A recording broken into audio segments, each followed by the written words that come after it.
Hormatly arkadaşımız Qurbanquli Berdimuhammedoviç, canın sağ olsun, başın dik bolsun, arzulan hasıl bolsun.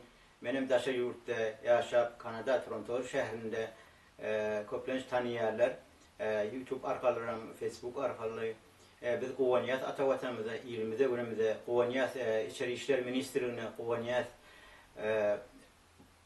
Hukuk Komitesi'ne, Quvanyas Razvedka kulluğuna, Quvanyas İmigrasiya kulluğuna siz yurda atavatanımızı parakçılıklı o alparyanız, yurda günme-günden östüryanız.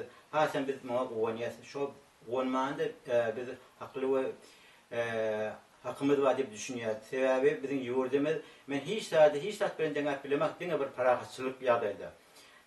Özüm görüp atıyorlar da, eşit atıyorlar daşı yurtlar ne ahli yadaylar bolvatı. Ençeme yadaylar bolvatı. Ençeme şaltaklar atılıp yadaydan dürü saytlar döredip ya, dürü radyolar döredip ya, dürü televizyonlar döredip şu yurdun başarıda şu yurt buluşturucuk balyalar dürü yaday bilen, dini düşünceler bilen baylar o başka yadaylar. Şu hem yadaylarda siz diysen qaval paryanız, diysen Quvanyan, diysen Büyüsanyan. Ben özüm Atavatan'da 22 yıl yaşadım.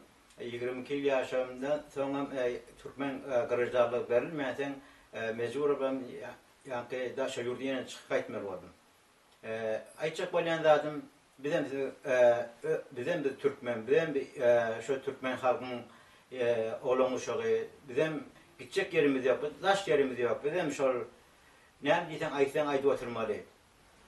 Hemen şu an Quvanyas dürlü yani Atavatan'ın okuyucularına, yaşlarına dürlü yadaylarda çıkış etiyerler, daşı yurtlara gittiğimi çıkış etiyerler, özünü dürlü dagavarları adısınne, nefsisine, yani pahtısınne, ondan sonra yani toğuk bilen ya başka yadayla bilen zaten qol çekişýäňiz men hazam bäde görüwatyn begenýän, Quwanyan ýaşyň uzak bolsun, janyň sag bolsun, Allah Taala arkan bolsun. İl günün seň arkan bolsun.